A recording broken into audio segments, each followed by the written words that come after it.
સો hi friends, કેમ છો બધા? મજામાં?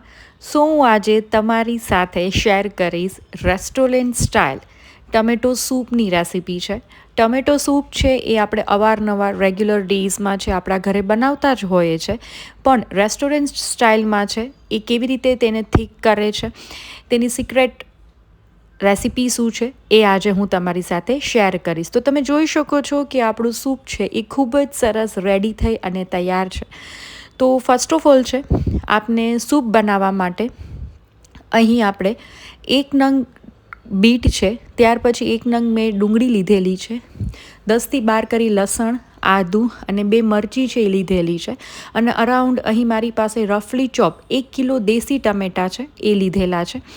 સિઝન અત્યારે વિન્ટર છે એટલે મેં દેશી ટમેટાં છે એ લીધેલા છે. તમારે બીજા ટમેટાં લેવા હોય તો પણ તમે લઈ શકો છો. તો ફર્સ્ટ ઓફ ઓલ છે, આપણે ગેસની ફ્લેમ ઓન કરી એક વેસલ રાખી છે, અને તે વેસલમાં છે અરાઉન્ડ 2 ચમચી છે એ હું ઘી એડ કરું છું. અહીં મેં ઘી લીધેલું છે, તમે બટર પણ લઈ શકો છો. તો ઘી અને બટરમાં છે તેનો સ્વાદ ખૂબ જ સરસ આવતો હોય છે. ત્યાર પછી તેની અંદર 2 નંગ બાદિયા અને એક નાનો ટુકડો તજનો છે એ આપણે એડ કરી છે, અને અરાઉન્ડ 1થી 1.5 ચમચી જેટલી હું આખું જીરું છે એ એડ કરું છું. અને ટમેટા સૂપની અંદર જીરાની ફ્લેવર છે એ ખૂબ જ સરસ એન્હાન્સ થઈ અને આવતી હોય છે, તો ચોક્કસથી એડ કરવું. ત્યાર પછી પિંચ ઓફ હિંગ, 1 ચમચી હળદર એડ કરી લસણ, આદું અને મરચીને છે એ મેં સ્લીટ કરીને રાખેલી છે, તેને હું એડ કરી દઉં છું, અને આપણે એને મીડિયમ ફ્લેમ ઉપર છે આને આપણે સોતે કરી લઈ છીએ. લસણ અને મરચી, આદું છે એને થોડુંક રોસ્ટ થાય ત્યાં સુધી આપણે તેને ઘીમાં રોસ્ટ કરી છે, તેની ફ્લેવર ખૂબ સરસ આવે છે.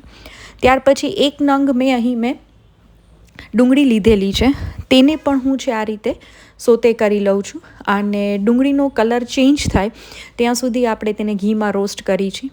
આ પ્રોસેસ છે એ કરવી ફરજિયાત છે, તો જ છે એ રેસ્ટોરન્ટ સ્ટાઇલ છે એ સૂપ થીક બનશે અને ખૂબ જ સરસ છે તેનો ટેસ્ટ પણ આવશે.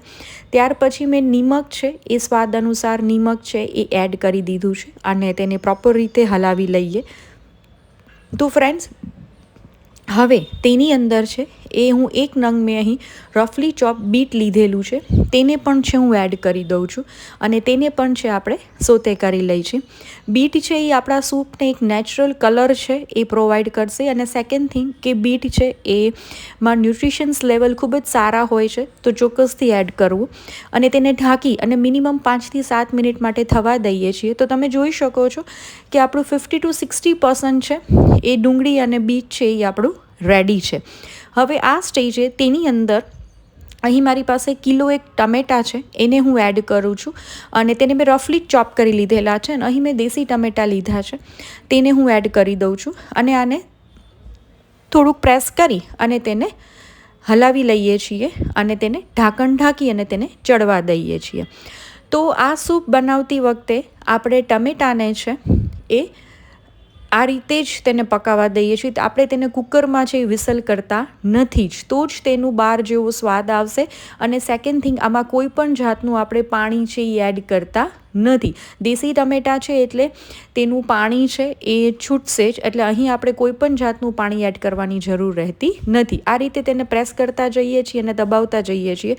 તો તમે જોઈ શકો છો કે આપણા ટમેટાં છે એ 50% જેટલા છે એ કૂક છે. ફરીથી તેને ચડવા દઈએ, અને વધીને 10 મિનિટ પછી તમે જોઈ શકો છો કે હું આ રીતે પ્રેસ કરતી જાઉં છું, અને આપણા ટમેટાં છે એ રેડી છે. હવે તેને પ્રોપર રીતે છે આ રીતે મિક્સ કરતા જઈએ છીએ અને હલાવતા જઈએ છીએ. જો તમારે રેસ્ટોરન્ટ સ્ટાઇલ આપણે જ્યારે સૂપ કરીએ છીએ ત્યારે તેમાં પાણીની જે ક્વોન્ટિટી છે એ આપણે એડ કરતા નથી, અને જો તમે બીજા ટમેટાં લીધા હોય, દેશી ટમેટાં ના લીધા હોય, તો તમારે થોડુંક છે એમાં પાણી એડ કરી શકો છો. વધારે પાણીની નીડેડ રહેતી નથી. ફરીથી તેને એક વેસલમાં છે હું 1થી 1.5 ચમચી ઘી લઉં છું, અને આપણા જે ટમેટાં છે એ થઈ ગયા હતા તેને મેં બ્લેન્ડ કરી અને પ્રોપર રીતે છે તેને ગાળી લીધું છે. તો આપણું ટમેટાનું જે મિક્સચર છે એ ગળાઈ અને રેડી છે.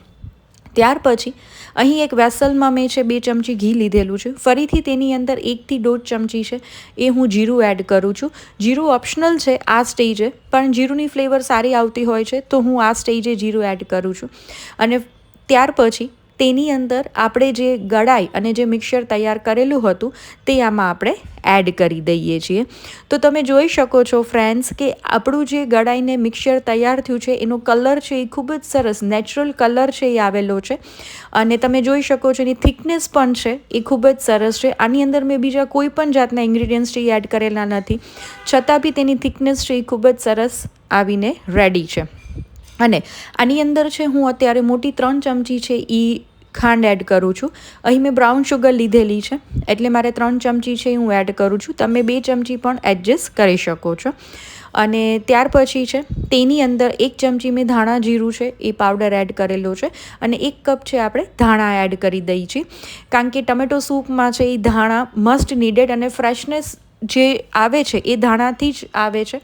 તો આ સ્ટેજે આપણે ધાણા એડ કરી દઈએ છીએ જેથી કરીને તેની ફ્રેશનેસ છે અત્યારથી જ સૂપમાં છે આવી જાય. તો તમે જોઈ શકો છો કે ખૂબ જ સરસ અને ખૂબ જ થીક એવું ટમેટો સૂપ છે એ આપણું થવા આવ્યું છે, અને આને મિનિમમ છે 10થી 12 મિનિટ આપણે તેને ઉકળવા દઈએ છીએ.